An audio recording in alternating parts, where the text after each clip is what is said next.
El método científico es un proceso utilizado en las ramas de la ciencia para comprobar una hipótesis científica mediante la observación, preguntas, formulación de hipótesis y experimentación.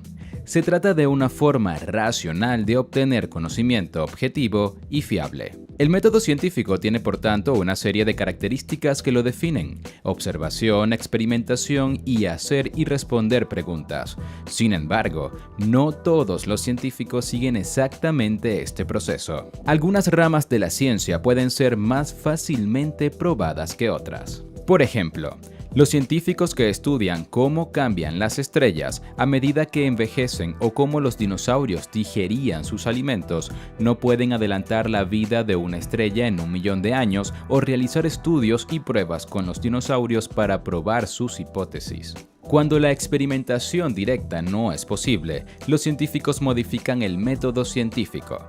Aunque se cambia casi con cada investigación científica, el objetivo es el mismo: descubrir relaciones de causa y efecto haciendo preguntas, recopilando y examinando datos y viendo si toda la información disponible puede combinarse en una respuesta lógica. Por otra parte, a menudo un científico vuelve a pasar por las etapas del método científico, ya que nueva información, datos o conclusiones pueden hacer que sea necesario volver a pasar por los pasos. Por ejemplo, puede que un científico formule la hipótesis de comer en exceso acelera el envejecimiento, haga un experimento y obtenga una conclusión. A continuación, podría proceder a realizar de nuevo los pasos, comenzando con otra hipótesis, como ingerir azúcar en exceso acelera el envejecimiento. ¿Cuáles son los pasos del método científico?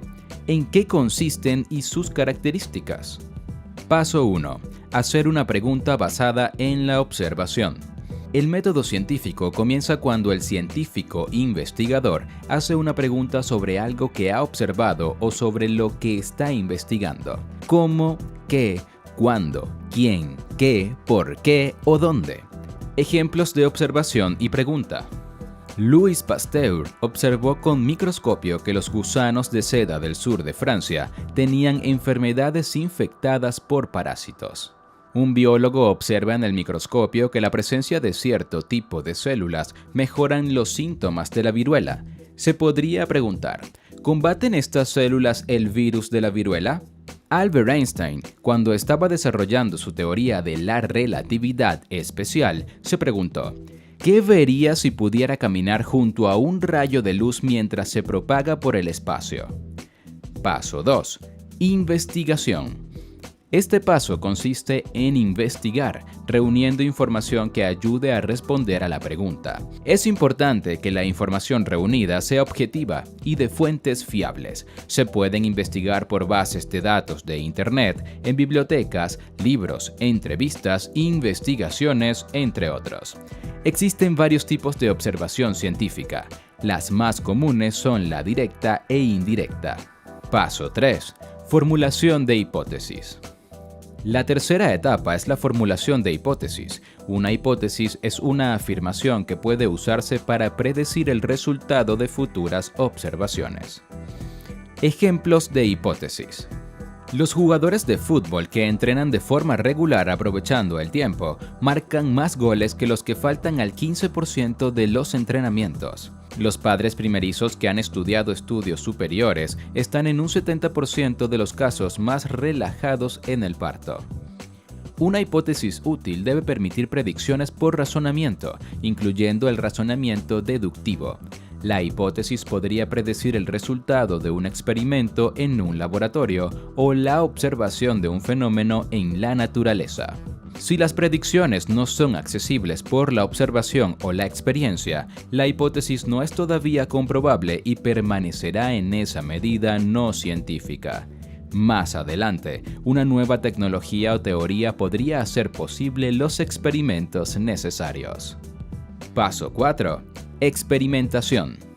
El siguiente paso es la experimentación, cuando los científicos realizan los llamados experimentos científicos en los que se ponen a prueba las hipótesis. Las predicciones que intentan hacer las hipótesis pueden comprobarse con experimentos. Si los resultados de la prueba contradicen las predicciones, las hipótesis son cuestionadas y se vuelven menos sostenibles. Si los resultados experimentales confirman las predicciones de las hipótesis, entonces se considera que éstas son más correctas, pero pueden estar equivocadas y seguir sujetas a nuevos experimentos. Paso 5. Análisis de datos. Tras el experimento, se toman los datos, que pueden ser en forma de números, sí, no, presente, ausente u otras observaciones.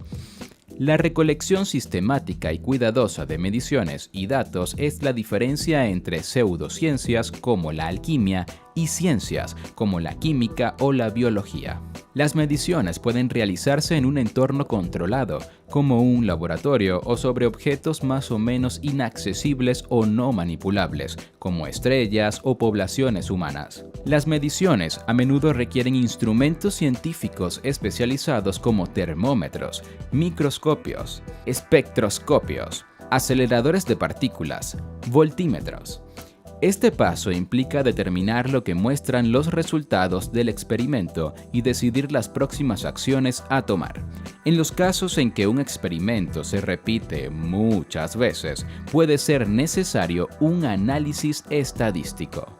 Si la evidencia ha rechazado la hipótesis, se requiere una nueva hipótesis. Si los datos del experimento apoyan la hipótesis, pero la evidencia no es lo suficientemente fuerte, deben probarse otras predicciones de la hipótesis con otros experimentos. Una vez que una hipótesis está fuertemente respaldada por la evidencia, se puede hacer una nueva pregunta de investigación para proporcionar más información sobre el mismo tema.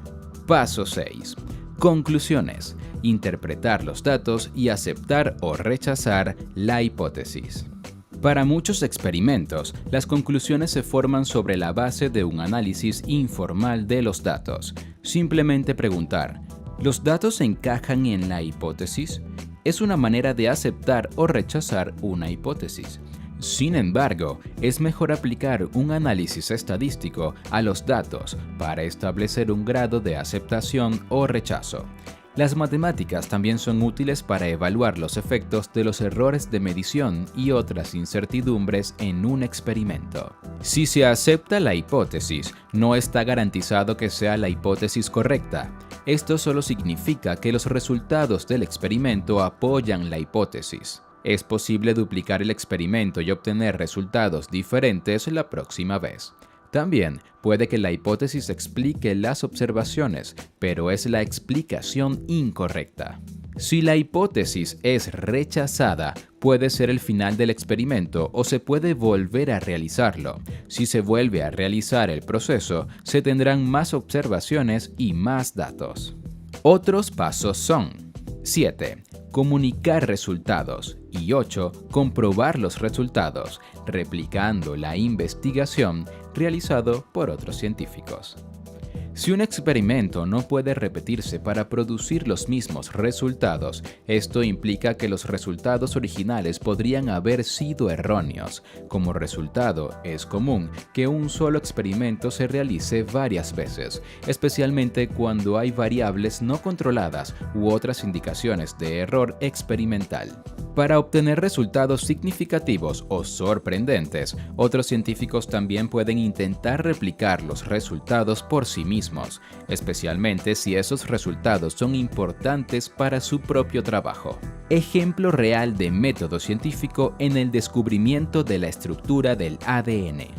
La historia del descubrimiento de la estructura del ADN es un ejemplo clásico de los pasos del método científico.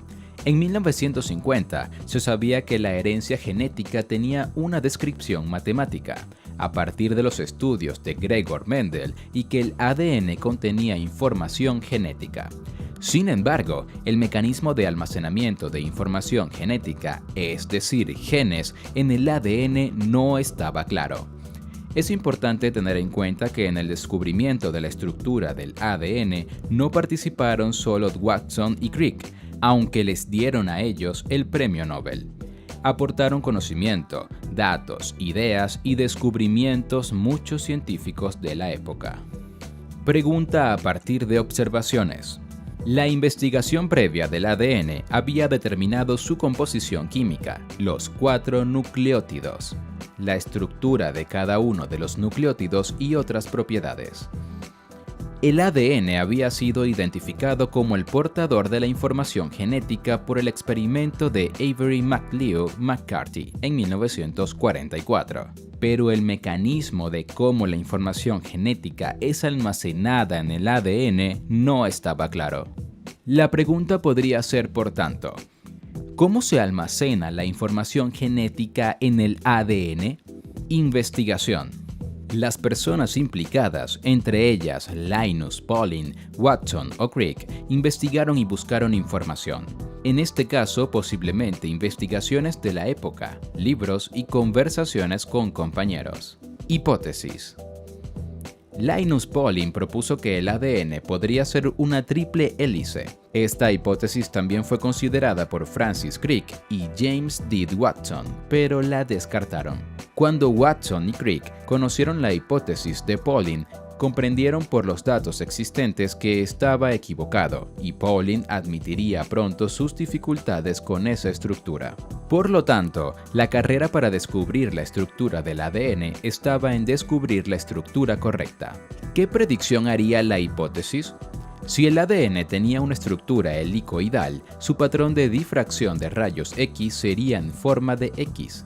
Por lo tanto, la hipótesis de que el ADN tiene una estructura de doble hélice se probaría con los resultados de rayos X. Específicamente, se probó con datos de difracción de rayos X, proporcionados por Rosalind Franklin, James Watson y Francis Crick en 1953. Experimento. Rosalind Franklin cristalizó ADN puro y realizó difracciones de rayos X para producir fotografía 51. Los resultados mostraron una forma de X. En una serie de 5 artículos publicados en Nature se demostró la evidencia experimental que apoyaba el modelo de Watson y Crick. De estos, el artículo de Franklin y Raymond Gosling fue la primera publicación con datos de difracción de rayos X que apoyaba el modelo de Watson y Crick. Análisis y conclusiones. Cuando Watson vio el patrón de difracción detallado, inmediatamente lo reconoció como una hélice. Él y Crick produjeron su modelo, utilizando esta información junto con la información previamente conocida sobre la composición del ADN y sobre las interacciones moleculares, tales como enlaces de hidrógeno.